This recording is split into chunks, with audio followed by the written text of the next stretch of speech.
What would you do if the stories you grew up with, the tales whispered by elders, meant to keep you from wandering too far, suddenly came to life?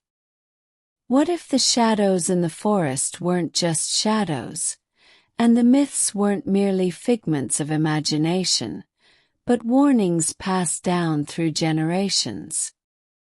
In the sleepy town of Daraga, nestled beneath the verdant hills of Howl, legends live just beneath the surface. Every corner seems to hold a story, every path a whispered caution. The elders speak of the Asbo, a creature of sinew and shadow, prowling the dense forests that fringe the town. They say it's a guardian of balance, feared and revered in equal measure, with claws sharp enough to rend stone and eyes like molten silver that burn with ancient rage. But what happens when curiosity overrides caution? Miguel and his 3 closest friends were never ones to heed the warnings. To them, the Asbo was more than a tale of terror. It was a challenge, a dare. A chance to unravel the mysteries of their town and make a story of their own. But as they set off on a journey fueled by adventure, they found themselves stumbling into a truth far darker than they could have imagined. Would their courage be enough to face what awaited them in the shadows? Or would their youthful defiance cost them everything? This is the tale of the Asbo, a story of friendship, folklore, and the thin line between myth and reality. Stay tuned as we uncover the events that forever changed 4 lives and redefined the boundaries of their world. Before we dive into the story, don't forget to like, share, and subscribe to support the channel. Now let's get started. The Howl of the Asbo. When legends awaken, courage is tested, and the line between myth and reality blurs. Daraga, a sleepy coastal town cradled by the verdant hills of Howl, seemed suspended in time. A place where the lines between the tangible and the mythical blurred. Each evening a dense, ghostly mist descended from the hills, veiling the town in an otherworldly hush. It carried with it the echoes of ancient tales, whispered by the elders. Asbo, a formidable creature who is said to prowl the region's untamed forests. They are no ordinary beasts of legend. It was a towering figure of sinew and shadow, its body wrapped in a pelt as dark as the depths of a moonless night. Its claws, long and wicked, gleamed with the promise of power, sharp enough to rend even the sturdiest stone. But it was the eyes of the Asbo that struck the deepest chord of fear and awe, molten silver orbs that seemed to burn with the weight of an ancient, knowing rage. To the townsfolk, the Asbo was not merely a monster conjured by the imagination. It was a guardian, a force of nature that upheld a fragile equilibrium in the wilds. Its existence, whispered of in cautious tones, was a reminder of boundaries best left unbroken and a natural order that no human should dare disturb. To Miguel and his 3 closest friends, the legend of the Asbo was less a tale of terror, and more a thrilling backdrop to their youthful adventures. Miguel, with his effortless charm and devil-may-care grin, thrived on the rush of pushing boundaries. The leader of their group, he was a magnet for trouble, always daring to tread where others would not. Lila, pragmatic and sharp-tongued, often played the voice of reason, though her sharp mind masked a secret hunger for answers to the mysteries that surrounded them. She would roll her eyes at Miguel's bravado, but could never resist the allure of an unanswered question, especially one steeped in local lore. Ricky was the group's intrepid pathfinder, a boy with dirt under his nails and a knack for reading the wilderness like a map. He could spot an animal trail with a single glance and seemed to communicate with the forest in ways the others couldn't quite grasp. It was his steady hand that often led them through the gnarled trees and winding paths that others feared to tread. And then there was Arlene, the quietest of the four, but perhaps the most enigmatic. With an almost preternatural calm, she would sit under the great acacia tree by the town square, devouring books and listening intently to the elders' stories. Her memory was a vault of local legends, her soft voice often recounting details the others had overlooked or forgotten. Together, they were a band of misfits who thrived on the thrill of exploring the unknown. To them, the Asbo was less a monster lurking in the shadows, and more a tantalizing piece of their town's identity. A challenge waiting to be unraveled.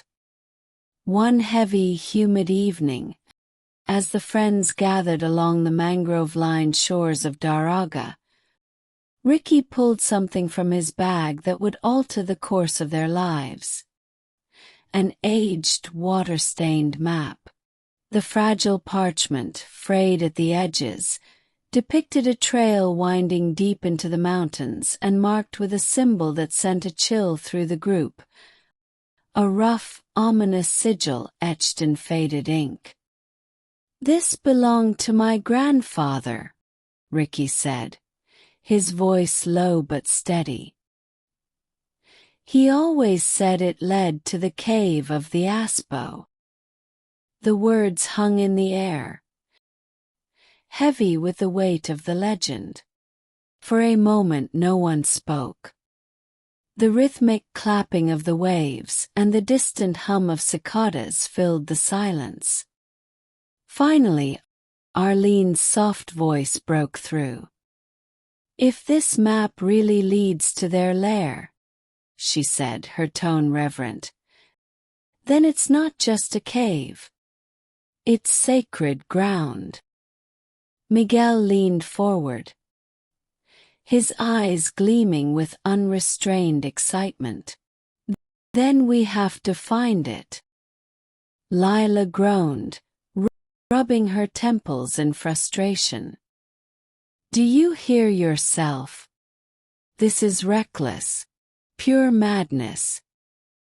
And besides, the Asbo stories are just that. Stories." Miguel's grin widened, his confidence unshaken. "Only one way to find out."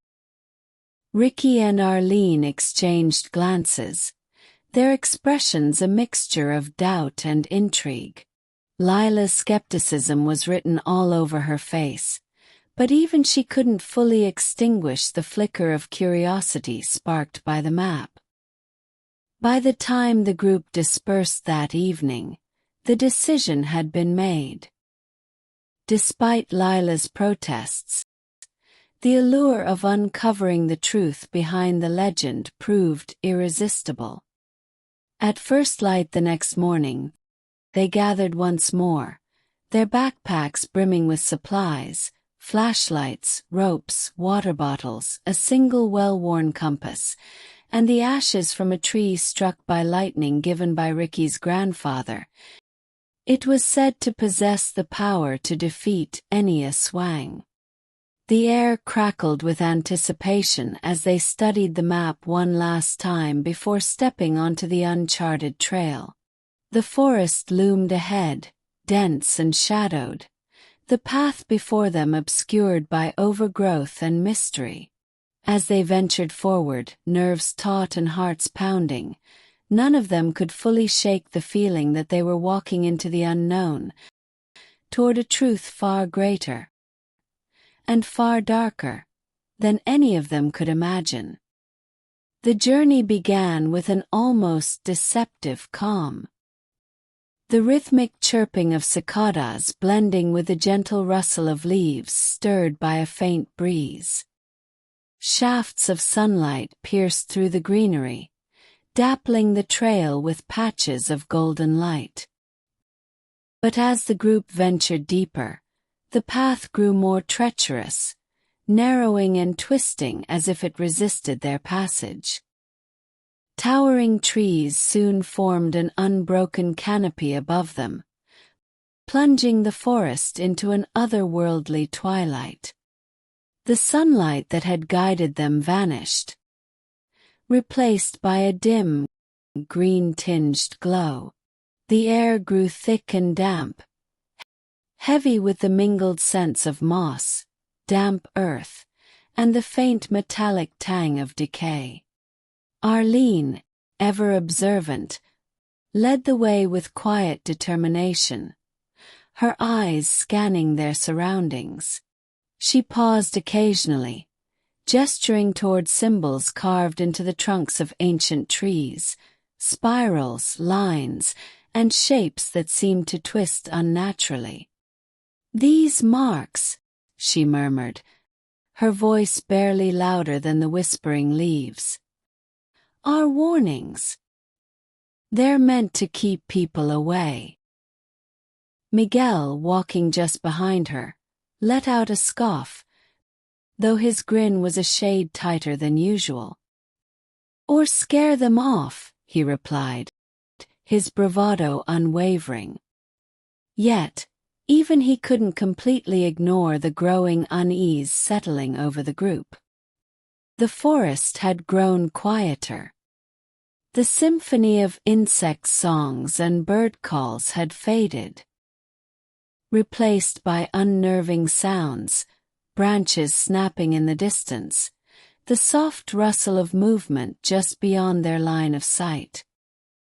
And every so often, a low guttural growl that seemed to vibrate through the trees.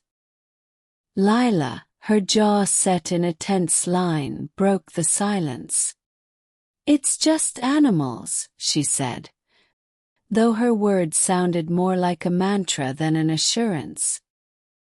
"Big animals," Ricky muttered, his eyes darting nervously from shadow to shadow. He adjusted the straps of his backpack, the weight of their journey pressing more heavily with each step. As the group pressed on, the forest seemed to close in around them, the air growing heavier, the sounds more alien. Every crack of a branch and rustle of leaves felt deliberate, as if the forest itself was watching and waiting. By late afternoon, they arrived at the spot marked on the map. Looming before them was the cave, its entrance a jagged maw of stone that seemed to breathe darkness. Cold air seeped from within, carrying an acrid, metallic scent that clung to their nostrils. Lila stopped a few paces from the entrance, her arms crossed tightly over her chest. "We should turn back," she said, her voice low but firm. "This doesn't feel right." Miguel turned to her, his flashlight already in hand, its beam cutting a swath of light through the encroaching shadows. "We're too close to quit now," he said, his voice laced with both excitement and impatience. Without waiting for a response, he stepped forward, his movements bold but deliberate. The others exchanged uneasy glances before reluctantly following. Their footsteps echoed against the slick, cold stone walls, amplifying the growing tension in the air. Inside, the cave was a twisting labyrinth, its corridors narrowing and widening unpredictably. The walls were etched with strange ancient symbols, patterns that seemed to shift and writhe in the weak glow of their flashlights. Arlene paused to trace one of the carvings with her fingertips, her expression a mix of fascination and dread. Bones littered the ground, scattered haphazardly across the cavern floor. Some were unmistakably animal, gnarled and yellowed with age, but others defied easy classification. A spine here, a skull there, their shapes just human enough to send shivers down their spines. As they delved deeper, the temperature dropped further, and the oppressive silence of the cave was broken by guttural growls, low and resonant. The sound seemed to come from everywhere and nowhere at once, reverberating in their chests like an unspoken threat. And then, just as the growls reached its peak, they appeared. From the depths of the shadows, a pack of Asbo emerged, their massive silhouettes breaking free from the shadows like predators stepping out of a nightmare. Their fur, sleek and dark as polished obsidian, shimmered faintly in the fractured light of the friends' flashlights. Eyes like molten silver burned through the darkness, each pair fixed on the intruders with an intensity that seemed to pierce their very souls. No one moved. The air was thick, heavy with the acrid scent of the cave and the palpable fear gripping the group. Time seemed to stretch painfully, each second pounding in their ears alongside their racing hearts. The largest of the pack, towering and menacing, stepped forward. Its movements were deliberate, each step echoing softly against the stone floor, its claws clicking faintly like the ticking of some macabre clock. A low, guttural growl rumbled from its chest, reverberating through the cave and into their bones. Arlene's hand shook as she lowered her flashlight, the beam no longer illuminating the creature's face but leaving it veiled in shadow. Still, she held her ground, though every fiber of her being screamed at her to run. Slowly, she stepped forward, her footfall so soft it was almost imperceptible. "We mean no harm," she said, her voice quivering at first before she forced it steady. "We're only here to learn." The Asbo's head tilted slightly, its eyes narrowing as if considering her words, or her intent. It sniffed the air, a deep, wet inhale that made Miguel's pulse hammer in his throat. The creature's lips curled, revealing long, jagged teeth that gleamed in the faint light. A growl followed, deep and guttural, echoing through the cavern like the roar of distant thunder. Behind Arlene, Miguel shifted, his hand tightening on the flashlight as if preparing to use it as a weapon. Lila reached out instinctively, gripping his arm to stop him, her nails digging into his skin. "Don't," she hissed under her breath, her voice barely audible. The Asbo's growl deepened, a sound so primal it seemed to vibrate the very air.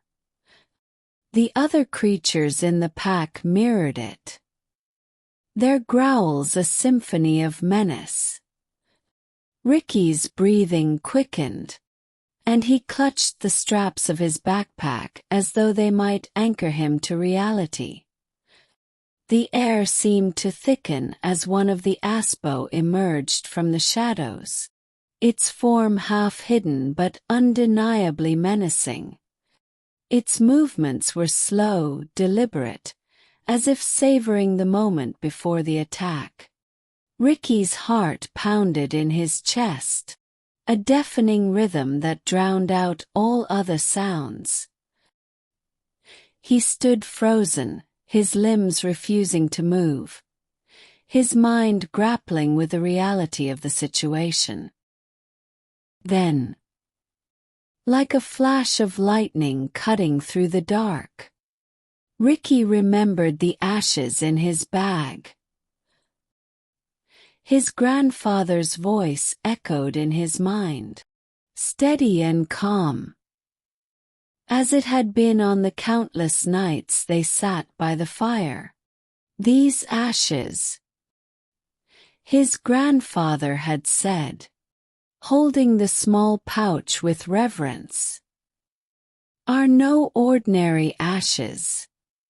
They are born of lightning's fury and earth's resilience, capable of repelling even the fiercest of a swang." Snapping out of his paralysis, Ricky's trembling hands fumbled with his bag. The Asbo crept closer, its glowing eyes locked onto him, its lips pulling back to reveal a maw of jagged teeth. Each step it took seemed to ripple with power, its claws flexing as though anticipating the strike. Finally, Ricky's fingers closed around the pouch. With a desperate resolve, he ripped it open, the faint smell of charred wood wafting into the tense air. The Asbo paused for a heartbeat, its expression shifting to wary curiosity.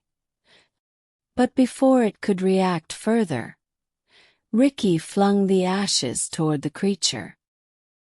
The moment the ashes touched its skin, the effect was instantaneous and horrifying. The beast let out an ear-piercing howl, a sound that seemed to shake the very ground beneath Ricky's feet. The Asbo recoiled violently, its once formidable form writhing in visible agony. Smoke rose from where the ashes had made contact, and the beast's flesh bubbled and sizzled as if seared by an unseen fire. The other Asbo started growling uncontrollably. Ricky stood there, panting, clutching the empty pouch as his knuckles whitened. The creature staggered back into the shadows, its haunting cries fading into the night. For a moment, the forest fell silent, save for Ricky's own ragged breaths. Then, as suddenly as the growl had begun, the lead Asbo fell silent. It tilted its head again, its silver eyes never leaving Ricky's. For what felt like an eternity, it stood there, unmoving. Then, to their astonishment, it gave a slow, deliberate nod. Without breaking eye contact, the creature turned and stalked back into the shadows. The rest of the pack followed, their hulking forms disappearing one by one until only silence and darkness remained. The friends stood rooted in place, their breaths shallow and uneven. The tension in the air lingered, a ghostly remnant of what had just transpired. Finally, Miguel let out a long exhale, breaking the silence. "What just happened?"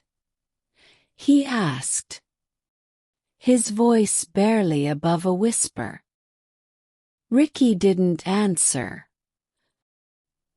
His eyes remained fixed on the darkness where the creatures had vanished while holding the pouch his grandfather had given him. His thoughts a whirlwind of questions and unspoken fears. The cave was silent again. But the friends knew they had crossed into something far greater, and far more dangerous than they had ever imagined. The journey back to the town was a haze of exhaustion and disbelief.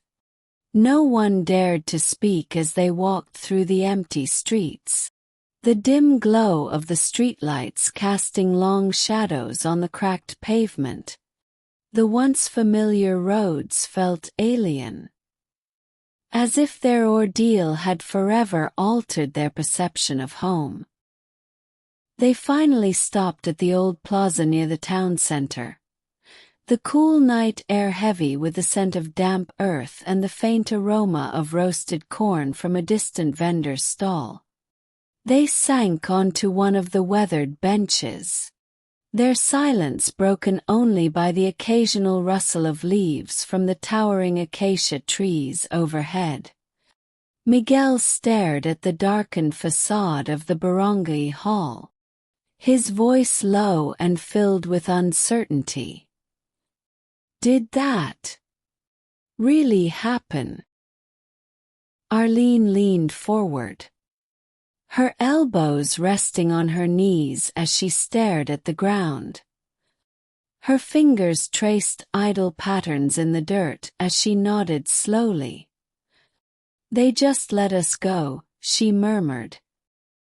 Then her gaze shifted to Ricky, and her eyes landed on the small pouch at his side. "Maybe it was because of that," she said, pointing at the bag. "They were afraid of it." Ricky glanced down at the pouch, his hand resting lightly on its worn fabric. He could still feel the faint energy of the ashes within, almost as if they were alive. Miguel turned to him, placing a firm hand on his shoulder. "You saved us, man," Miguel said, his voice filled with genuine gratitude. "Thank you." Ricky shook his head, a faint smile touching his lips. "No," he said softly, his voice steady despite the chaos they'd just been through. "Grandpa saved us. He knew. He always knew." The group sat in silence again, the weight of his words settling over them like a heavy shroud. The town felt unnervingly quiet, as if it, too, was recovering from the unseen threat that had loomed over them just hours before. Lila hugged her knees to her chest, her face pale in the dim light. "I'm never doing this again," she whispered, her voice trembling. Miguel let out a weak chuckle, though it lacked his usual humor. "Yeah, that's probably for the best." He looked around at the others, his expression softening. "But we made it. Somehow we made it." Arlene glanced at the worn cobblestones beneath their feet, then up at the acacia trees swaying gently in the night breeze. "Maybe," she said quietly, her voice tinged with awe. "We're not supposed to understand it. Some things just aren't meant to be explained." Ricky leaned back against the bench, his mind wandering to his grandfather's stories, the warnings he'd once dismissed as the ramblings of an old man. Now, those tales felt like lifelines, fragments of wisdom that had saved them from an unimaginable fate. As the first light of dawn broke over the rooftops, painting the town in muted shades of gold and pink, they rose to their feet. Their steps were heavy but resolute. Though they were back in the familiar embrace of their town, nothing felt the same. The plaza, once a gathering place for festivals and laughter, now felt like a boundary, marking the thin, fragile line between the ordinary world they thought they knew and the terrifying unknown that lurked just beyond it. From that day forward, the four friends carried their experience like an unspoken pact, a secret thread that wove their lives together in ways no one else could understand. The encounter with the Asbo had carved a deep mark in their hearts, a scar of fear, awe, and something neither of them could quite name. They never spoke of that night to anyone else. How could they? Who would believe the story of creatures half hidden in shadow, of magic passed down through generations, and of danger that had brushed so close it still made their skin crawl, even among themselves? The subject rarely came up, as if saying too much might summon those glowing eyes and twisted forms back into their lives. The forest, once a playground for dares and harmless adventures, had become something else entirely. Its towering trees and thick underbrush now held a kind of sacredness, a quiet warning to those who might tread carelessly. They avoided it when they could, but on the rare occasions they had to pass its edges, they found themselves walking a little faster, their eyes darting to the shadows. Ricky, in particular, felt the weight of the experience differently. The pouch of ashes, now tucked safely in a drawer by his bedside, had become a reminder of his grandfather's wisdom and the power of the unseen. He would often sit on his bed, turning the pouch over in his hands, wondering about the stories his grandfather never had the chance to tell him. Was their town always haunted by such creatures? And if so, how many others had faced them before and lived to tell the tale? Arlene found herself drawn to books and old tales, poring over anything that might offer a glimpse into what they had encountered. The myths of their town, once just entertaining stories told during festivals, now felt like warnings whispered from another time.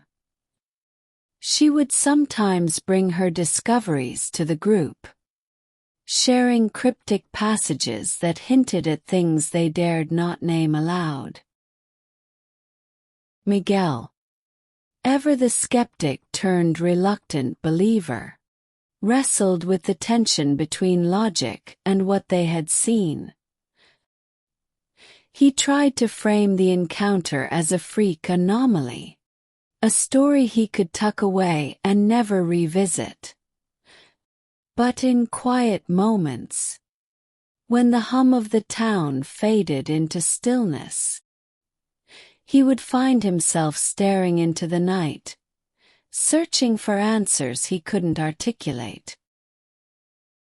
Lila, on the other hand, wanted nothing more than to forget. She avoided any mention of the forest and ignored the flicker of unease she felt in its direction. But even she couldn't escape the memories. At night, when the world was silent, she would wake suddenly, the echo of the Asbo's howls reverberating in her dreams. Despite their individual struggles, the four of them shared an unspoken understanding.